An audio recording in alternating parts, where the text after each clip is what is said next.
نحمده ونصلي ونسلم على رسوله النبي الكريم اما بعد فاعوذ بالله من الشيطان الرجيم بسم الله الرحمن الرحيم اللهم صل على سيدنا ومولانا محمد وعلى آله وصحبه وبارک وسلم۔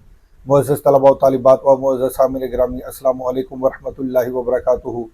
ہمارا یہ سلسلہ ہے سلسلہ تفہیم اشعار پر مشتمل، جس میں ہم مختلف بزرگان دین کا فارسی کلام آپ کے لیے لے کے حاضر ہوتے ہیں اور اس کا ترجمہ اور مختصر وضاحت پیش کرتے ہیں۔ پچھلے لیکچر میں جیسا کہ آپ نے سماعت کیا کہ ہم نے اقبال رحمۃ اللہ علیہ کا معروف کلام، جو آپ نے بالخصوص اہل بیت اطہار کی شان میں اور سانحہ کربلا کے راز کی حقیقت کے بیان میں لکھا، اور جس کا عنوان آپ نے قائم کیا درمانہ حریت اسلامیہ و سر حادثہ کربلا، یعنی اسلامی آزادی اور سانحہ کربلا کے راز کی وضاحت کے بیان میں۔ تو اس پر آپ 3 لیکچر سماعت فرما چکے۔ آج الحمدللہ ہم اس کے چوتھے حصے میں داخل ہے، تو آج انشاءاللہ مزید 8 اشعار پڑھیں گے، اور اس کے بعد 5واں آخری حصہ ہوگا، اس میں باقی ماندہ اشعار پڑھ کے ہم اس مضمون کو کمپلیٹ کریں گے۔ تو چلتے ہیں بلا تاخیر ہم آج کے پہلے اور مجموعی طور پر اس کلام کے 25ویں شعر کی طرف۔ 25ویں شعر میں اقبال رحمۃ اللہ علیہ آپ لکھتے ہیں: تا قیامت قطع استبداد کرد، تا قیامت قطع استبداد کرد، موج خون او چمن ایجاد کرد۔ اقبال رحمۃ اللہ علیہ آپ لکھتے ہیں کہ آپ نے، یعنی حضرت سیدنا امام حسین علیہ السلام نے قیامت تک کے لیے ظلم کی جڑ کاٹ دی۔ آپ نے، یعنی حضرت سیدنا امام حسین علیہ السلام نے قیامت تک کے لیے ظلم کی جڑ کاٹ دی، موج خون او چمن ایجاد کرد، اور اپنے مبارک خون سے اس دین کے چمن کو آباد کیا، اس دین کے چمن کو آباد کیا۔ توجہ سے اس شعر کو سمجھے۔ تا قیامت، قیامت تک کے لیے، قطع استبداد کرد، آپ نے ظلم کی جڑ کاٹ دی، قیامت تک کے لیے ظلم کی جڑ کاٹ دی، یعنی ظلم کو ننگا کر دیا، ظلم کو بے نقاب کر دیا، ظلم کو آشکار کر دیا، اور اس ظلم کی جڑ کو کاٹ کے رکھ دیا۔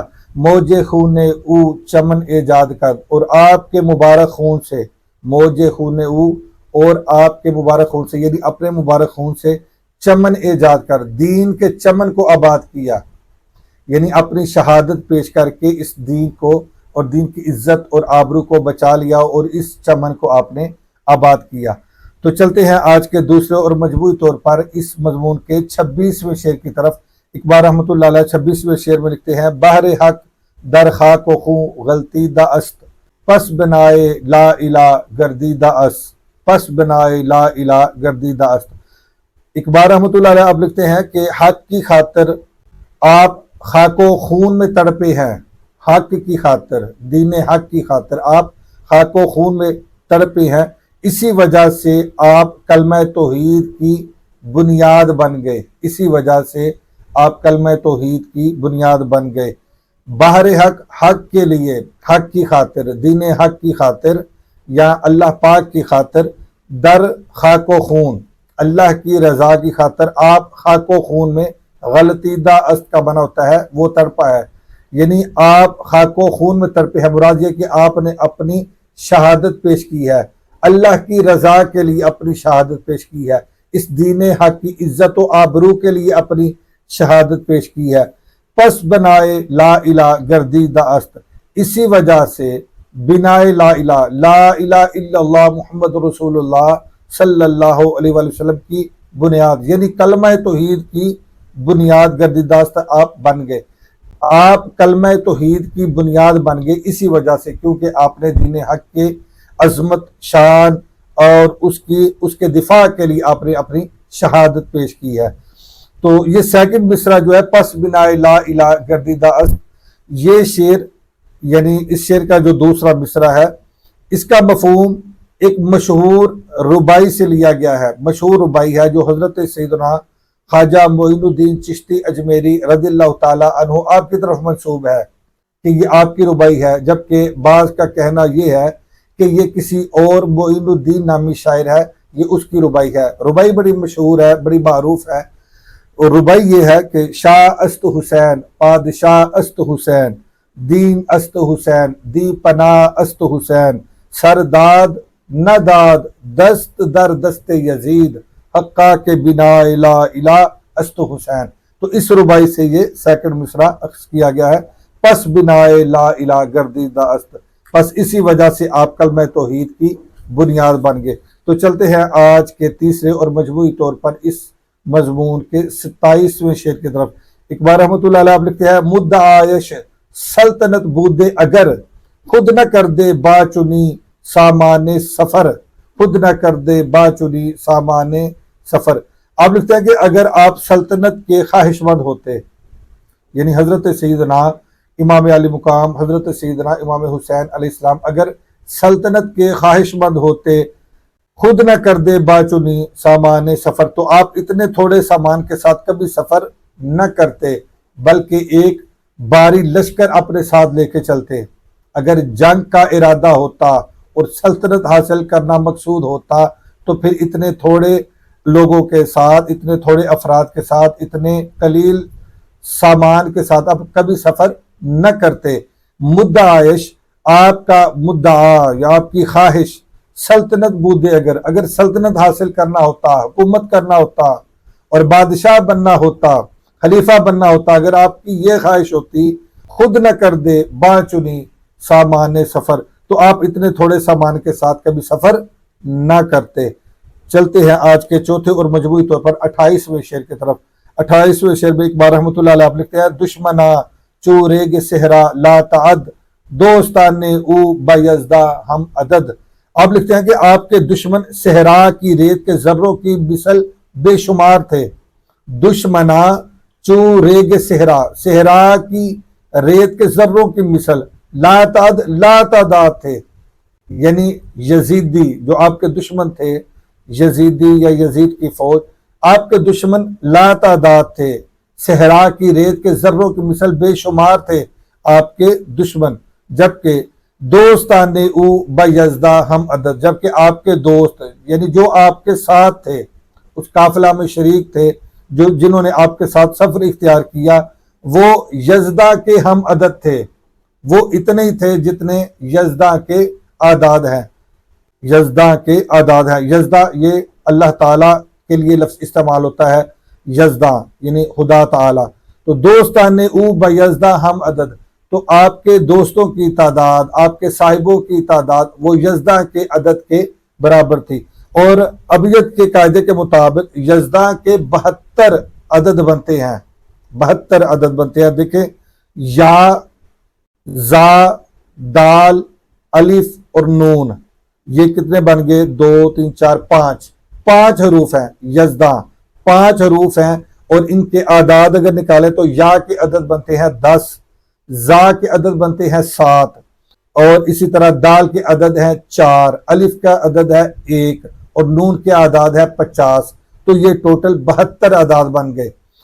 یا کے 10 اور زا کے 7، 10 اور 7 17، پھر دال کے 4، 17 اور 4 21، پھر الف کا 1، 21 اور 1 22، اور نون کے 50، 22 اور 50، یہ 72 عدد بن گئے. تو اقبال رحمۃ اللہ علیہ آپ لکھتے ہیں کہ یعنی امام حسین علیہ السلام کے ساتھ بھی کربلا میں اتنے ہی ساتھی تھے کہ جتنے یزدہ کے اعداد ہیں، یعنی 72. آپ کے ساتھ 72 نفوس تھے، 72 افراد تھے. آگے چلتے ہیں آج کے 5ویں اور مجموعی طور پر 29ویں شعر کی طرف.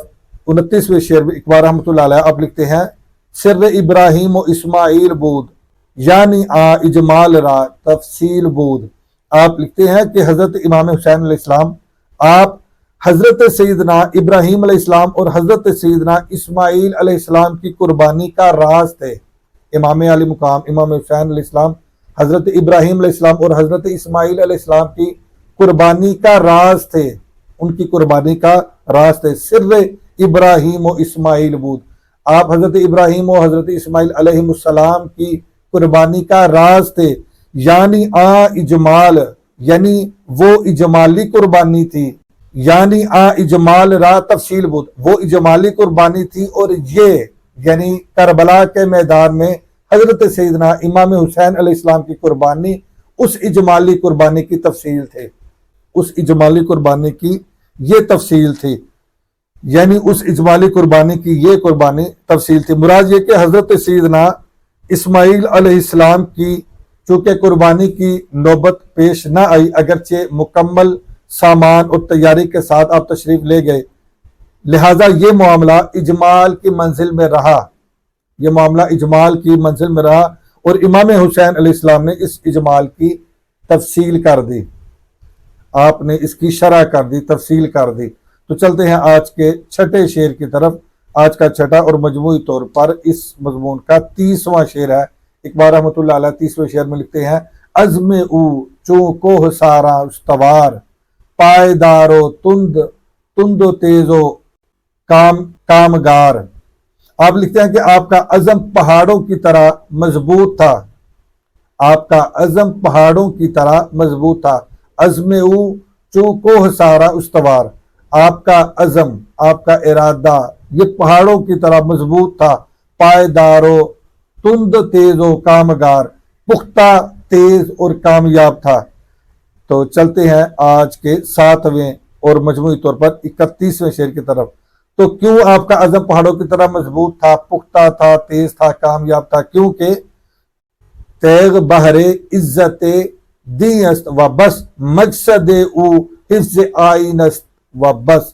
کیونکہ تلوار فقط دین کی عزت و حرمت کے لیے بے نیام ہوتی ہے، کیونکہ تلوار دین کی عزت و حرمت کے لیے بے نیام ہوتی ہے، اور بس مقصد او حفظ آئین است و بس، اور آپ کا مقصد فقط دین و شریعت کی حفاظت کرنا تھا، اور بس آپ کا مقصد فقط دین و شریعت کی حفاظت کرنا تھا، خود سرداری کرنا نہ تھا، خود سلطنت حاصل کرنا نہ تھا، خود اقتدار میں آنا مقصود نہ تھا، بلکہ دین کی حفاظت کرنا یہی آپ کا مقصود تھا، شریعت کی حفاظت کرنا یہی آپ کا مقصود تھا، اس لیے آپ میدان عمل میں آئے۔ تیغ بہر عزت دین است و بس، تیغ یعنی تلوار، بہر عزت دین است، عزت کی دین کی عزت و حرمت کے لیے نکلتی ہے۔ تیغ یعنی تلوار دین کی عزت و حرمت کے لیے بے نیام ہوتی ہے، وہ بس اور بس مقصد او، ان کا مقصد یعنی حضرت سیدنا امام حسین علیہ السلام کا مقصد حفظ آئین است، آئین کی حفاظت کرنا یعنی دین و شریعت کی حفاظت کرنا تھا، وہ بس، اور اس کے علاوہ اور کوئی مقصد نہ تھا، اور کچھ مقصد نہ تھا آپ کا۔ آگے 8ویں شعر میں چلتے ہیں، آج کا 8واں اور آخری اور اس مضمون کا 32واں شعر ہے۔ 32ویں شعر میں اقبال رحمۃ اللہ علیہ آپ لکھتے ہیں: ما سوی اللہ را مسلمہ بندہ نیست، پیش فرعون سرش افگندہ نیست۔ آپ لکھتے ہیں کہ مسلمان اللہ کے سوا کسی کا غلام نہیں ہو سکتا، مسلمان اللہ کے سوا کسی کا غلام نہیں ہو سکتا، اور اس کا سر کسی فرعون کے آگے نہیں جھک سکتا، اور اس کا سر کسی فرعون کے آگے نہیں جھک سکتا۔ جو اللہ کا بندہ ہے، جس کا پختہ یقین اللہ کی ذات پر ہو، اور پختہ یقین اور پختہ عزم ہو اللہ کی ذات پر، اور کامل اور سچی محبت ہو اللہ کے ساتھ، تو وہ کبھی مسلمان بندہ کسی غیر کی غلامی اختیار نہیں کر سکتا، کسی غیر کے آگے نہیں جھک سکتا۔ پیش فرعون را سرش افگندہ نے، تو کسی فرعون کے آگے، چاہے خواہ وہ کتنا ہی ظالم جابر کیوں نہ ہو، خواہ وہ کتنا ہی طاقتور اور مضبوط کیوں نہ ہو، جو مسلمان ہے، جس کا ایمان اللہ کی ذات پر کامل ہے، پختہ ہے، مضبوط ہے، وہ کبھی کسی فرعون کے سامنے جھک نہیں سکتا۔ یہ اقبال رحمۃ اللہ علیہ فرماتے ہیں: ما سوی اللہ، اللہ کے سوا، ما سوی اللہ را مسلمہ بندہ نے، اللہ کے سوا مسلمان کسی کا غلام نہیں ہوتا، کسی کا محکوم نہیں ہوتا، وہ اللہ ہی کا حکم مانتا ہے، اللہ ہی کا وہ محکوم ہوتا ہے، اللہ کے سوا کسی کا محکوم نہیں ہوتا، کسی کا غلام نہیں ہوتا۔ پیش فرعون سرش، کسی فرعون کے سامنے، سرش اس کا سر، سرش میں شین ضمیر ہے واحد غائب کی، پیش فرعون سرش اس کا سر کسی فرعون کے سامنے افگندہ نے، جھک نہیں سکتا، جھک نہیں سکتا، اس کا سر کسی فرعون کے سامنے جھک نہیں سکتا۔ تو امید ہے کہ آج کے اشعار بھی آپ نے اچھے طریقے سے سماعت کیے ہوں گے، پسند کیے ہوں گے۔ انشاءاللہ العزیز اگلے لیکچر میں ہم اس مضمون کو کمپلیٹ کر لیں گے۔ تو آج کے لیے اتنے کافی ہے۔ اللہ حافظ۔ السلام علیکم ورحمۃ اللہ وبرکاتہ۔